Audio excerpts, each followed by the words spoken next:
കണ്ടെത്തിയ കാലം മുതൽ ശാസ്ത്രലോകത്തിന് വെല്ലുവിളിയായിരുന്നു മായന്മാരുടെ കലണ്ടറിലെ ഒരു ചക്രം. ആകെ 819 ദിവസങ്ങളാണ് ഈ കലണ്ടർ ചക്രത്തിലുള്ളത്. 819 ദിവസം നീളുന്ന ഒരു വർഷമെന്ന് കരുതാമെങ്കിലും ഈ 819 ദിവസങ്ങൾ കണക്കുകൂട്ടിയത് എങ്ങനെയാണെന്ന് ഗവേഷകർക്ക് ഇക്കാലം അത്രയും തിരിച്ചറിയാനായിരുന്നില്ല.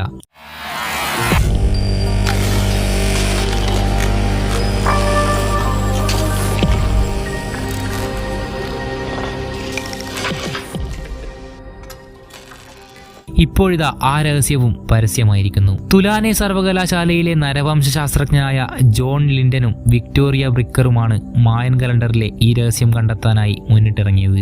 ഏറെ നാളത്തെ പഠനത്തിനൊടുവിൽ അവർ കണ്ടെത്തി, ഈ കലണ്ടറിൽ കുറിച്ചിരിക്കുന്ന കാലചക്രം 819 ദിവസത്തേതല്ല, മറിച്ച് 45 വർഷത്തേതാണ്. ആകാശത്ത് പ്രത്യക്ഷപ്പെടുന്ന ഗ്രഹങ്ങൾ വീണ്ടും അതേ സ്ഥാനത്തേക്ക് തിരിച്ചെത്താനെടുക്കുന്ന കാലയളവുമായാണ് ഈ കണക്കുകൂട്ടലിന് ബന്ധമുള്ളത്. മായൻ കലണ്ടർ എന്നത് ഒരൊറ്റ കലണ്ടർ അല്ലെന്നും ഒരുപാട് ചെറു കലണ്ടറുകൾ കൂടിച്ചേർന്നതാണെന്നും ഇവർ കണ്ടെത്തി. നൂറ്റാണ്ടുകൾക്ക് മുൻപ് കൊളംബിയൻ കാലഘട്ടത്തിലാണ് ഈ കലണ്ടർ ഉപയോഗിച്ചിരുന്നത്. ചുവപ്പ്, വെള്ള, കറുപ്പ്, മഞ്ഞ എന്നിങ്ങനെ 4 നിറങ്ങളിൽ 819 ദിവസങ്ങളുള്ള കലണ്ടർ ചിത്രീകരിച്ചതും ഗവേഷകർക്ക് ലഭിച്ചിരുന്നു. ഇത് യഥാക്രമം കിഴക്ക്, വടക്ക്, പടിഞ്ഞാറ്, തെക്ക് എന്നീ ദിശകളെയാണ് പ്രതിനിധീകരിച്ചിരുന്നതെന്നാണ് ആദ്യം കരുതിയിരുന്നത്. പിന്നീട് 1980കളിലാണ് അത് തെറ്റാണെന്ന് തിരിച്ചറിഞ്ഞത്. ഏറ്റവും ഉന്നതമായ അവസ്ഥയെ വെള്ളയും താഴ്ചയുള്ള അവസ്ഥയെ മഞ്ഞയുമായാണ് പ്രതിനിധീകരിക്കുന്നത്. സൂര്യൻ കിഴക്കുതിച്ച് പരമാവധി ഉയരത്തിലെത്തുന്ന സ്ഥാനമാണ് ഉന്നതമായ അവസ്ഥ. പിന്നീട് രാത്രി പാതാളത്തിലൂടെ കടന്നുപോയ ശേഷം സൂര്യൻ വീണ്ടും കിഴക്കുതിക്കുന്നുവെന്നാണ്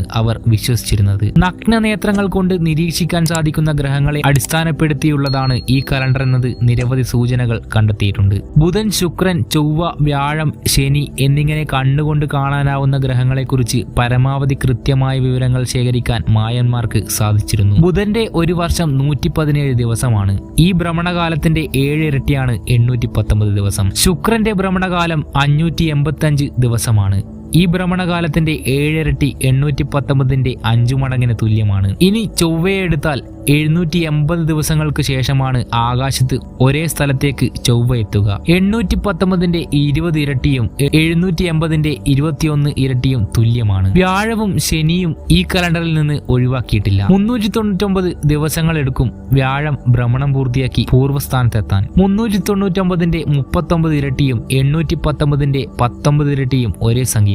ശനിയുടെ 378 ദിവസം നീളുന്ന ഭ്രമണകാലത്തിന്റെ 13 ഇരട്ടി തന്നെയാണ് 819ന്റെ 6 ഇരട്ടിയും. മായന്മാരുടെ കലണ്ടർ ലളിതമായ ജ്യോതിശാസ്ത്രത്തിൽ ഊന്നിയുള്ളതാണെന്ന ധാരണയിൽ നടത്തിയ കണക്കുകൂട്ടലുകളാണ് ഗവേഷകർക്ക് പിഴച്ചുപോയത്. അന്നത്തെ പരിമിതമായ സാധ്യതകൾ വെച്ച് ഓരോ ഗ്രഹത്തെക്കുറിച്ചും പരമാവധി വിവരങ്ങൾ ശേഖരിച്ച് മായന്മാർ തയ്യാറാക്കിയതാണ് ഈ കലണ്ടർ എന്നാണ് ജോൺ ലിൻഡനും വിക്ടോറിയ ബ്രിക്കറും വ്യക്തമാക്കി തരുന്നത്. ഏൻഷ്യന്റ് മെസോ അമേരിക്കയിലാണ് ഇവരുടെ പഠനം പൂർണ്ണമായും പ്രസിദ്ധീകരിച്ചിരിക്കുന്നത്.